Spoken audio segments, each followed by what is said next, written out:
Alright, what's poppin' and welcome. We out here making YouTube shorts, and here's how to do it. First, delete the default tracks that it has, just because we don't mess with those. Then we add our wanted clip. Do you want to set your project video settings to match this media? No, because we will determine that ourselves.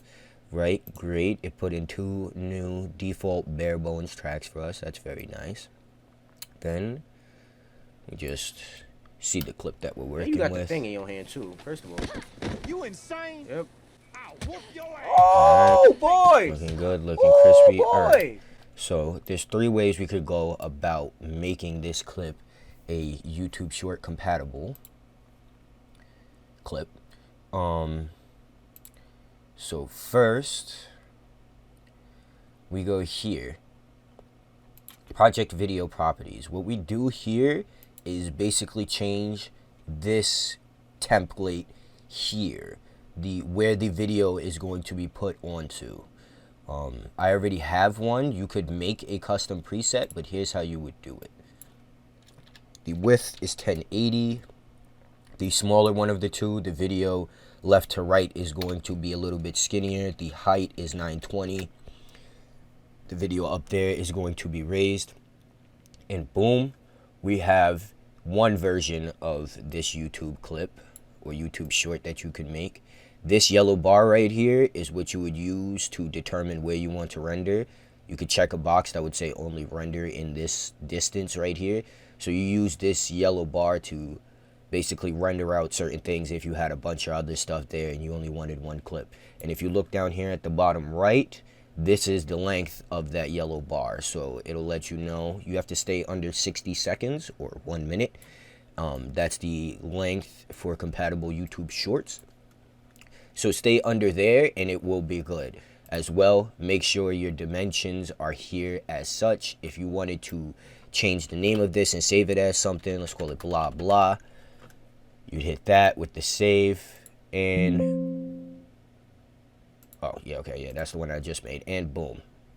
If I went to blah blah, it would immediately make this into this structure. Now, however, when we go render it, we have to tell it what size to still print it as. Sure, it's on this as such and it looks this size, but when we go to render it, we can render it on a bigger screen or a bigger piece of paper, essentially. So we have to make the render template equivalent to that.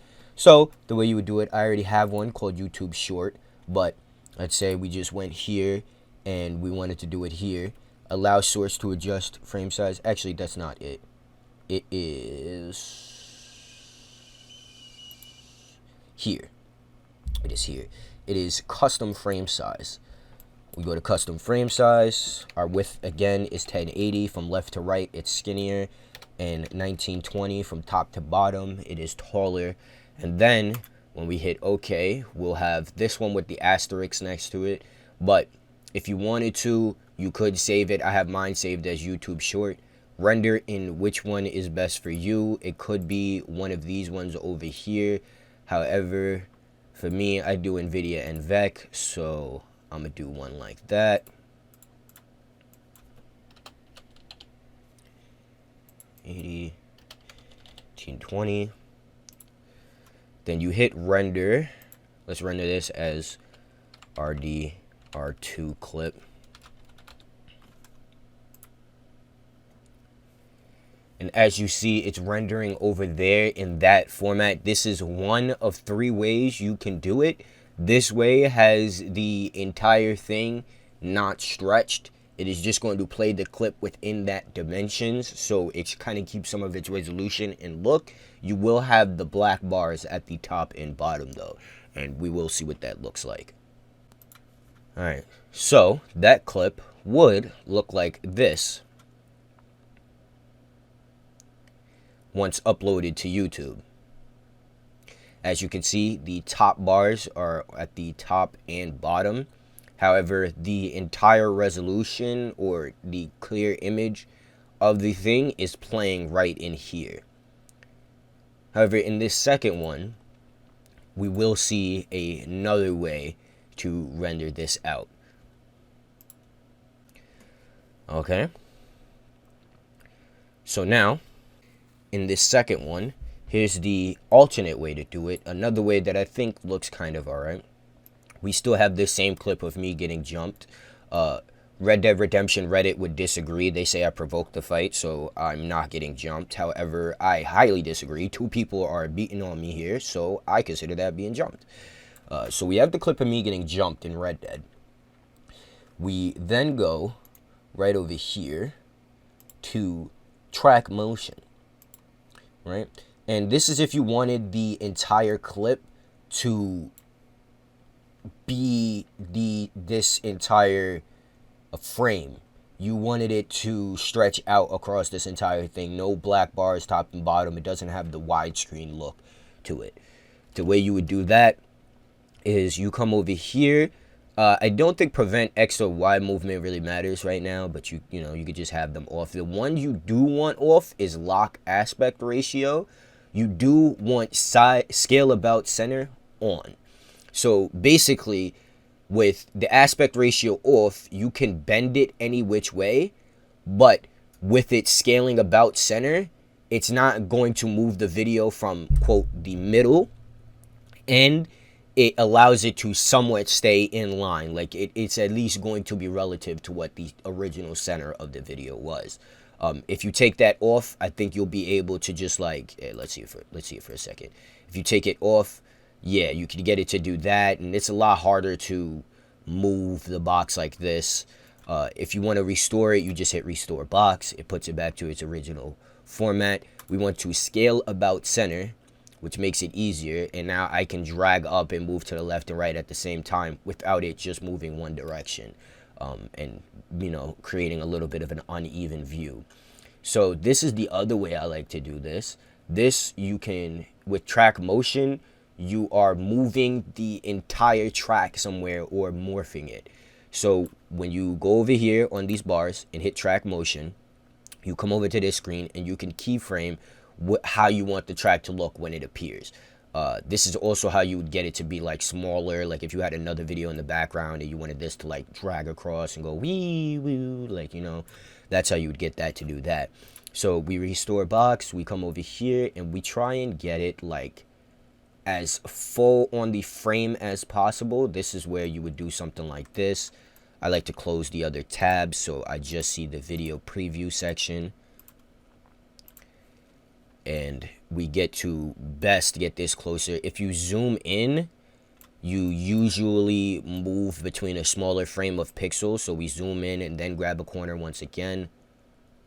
And boom, we try and get it to fill out the screen as much as possible. I don't want any of the black corners left just in case it uploads and it might look weird.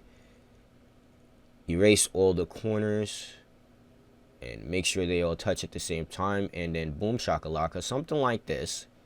All right, you could definitely get it more perfect, but something like this.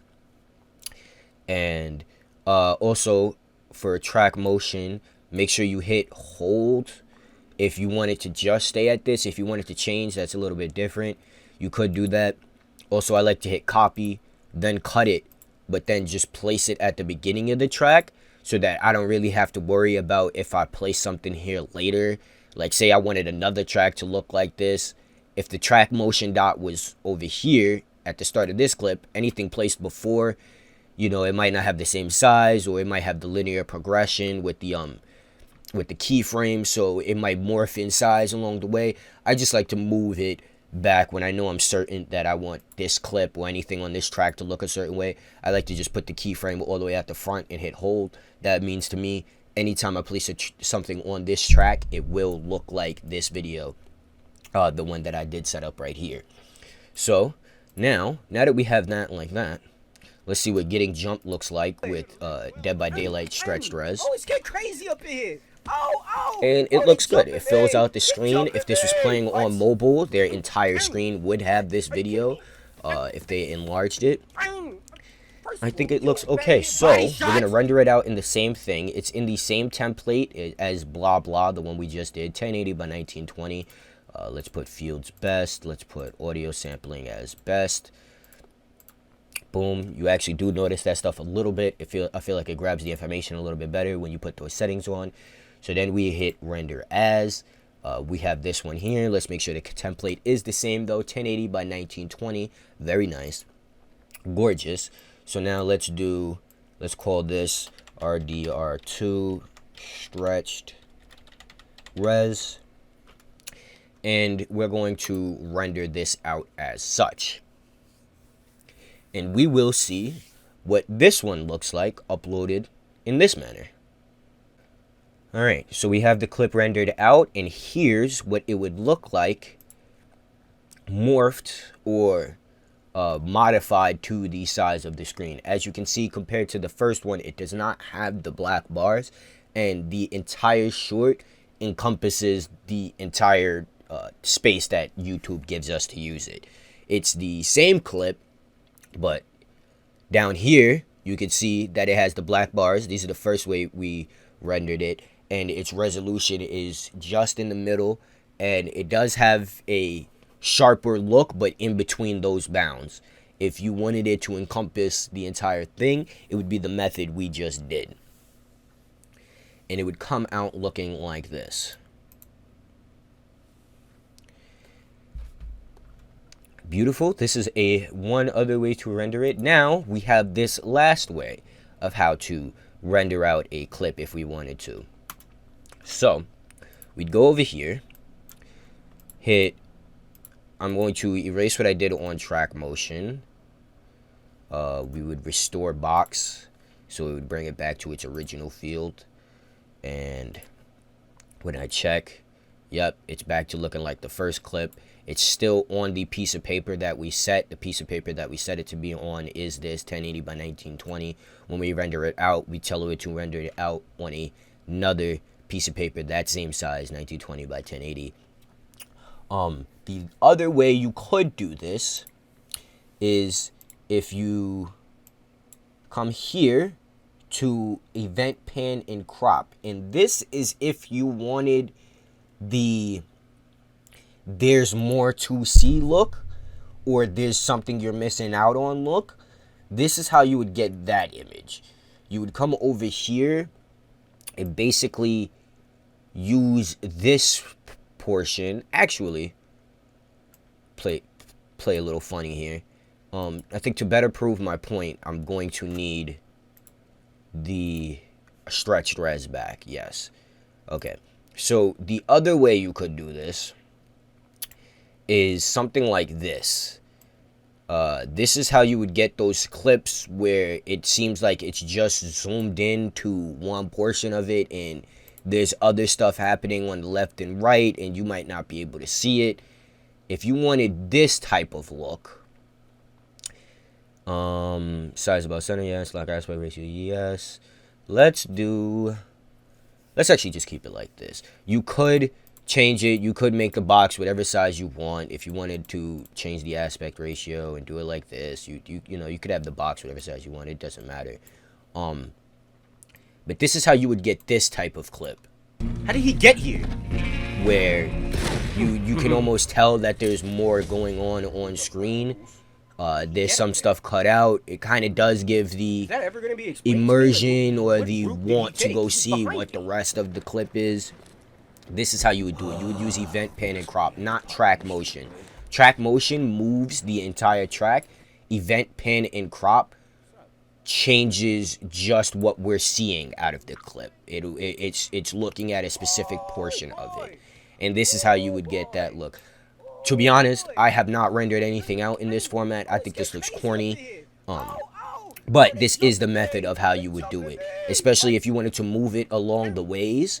You could do it that way too. If you wanted to do like the track of face while something is happening and stuff like that. Like you can imagine if you keyframed it a certain way, this clip would look and move the way it is right now, how I'm doing it. If I keyframed those in, if I put all of those things in there like that, it would come out looking like how I just moved it around. Actually, for chits and giggles, let's see what it looks like if I do that. Yeah, random keyframe here. I'm just going to be lazy with these ones. Let's move this up here. Keyframe right there. Then we're going to keyframe back here. Very lazy, and this is going to look jank when it comes out, but that's okay.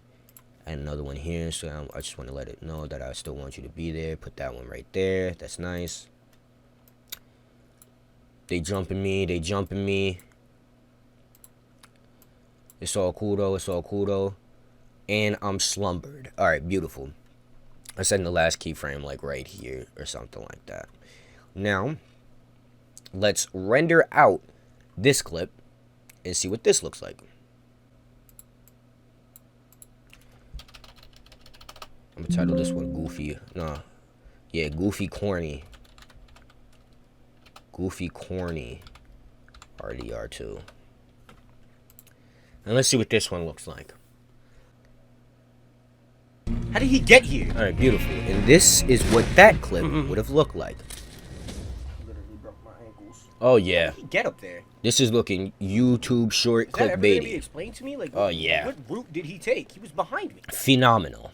This is exactly what it would look like. You can see we're not seeing the entire frame of the screen. It's locked into the perspective that we want whenever we said we wanted it. That's what the keyframes are for. Oh boy! Oh boy! Oh boy! Oh, it's getting crazy up here. Oh! Oh yeah, this is the farm view style, and hella respect if you want to use it. I don't think I've ever used this one though. First of all, you back here, body shots, what? Are you kidding me? Man's So neck. yes, Yo, ladies and gentlemen, What? thank you for watching the video. I hope this helped you.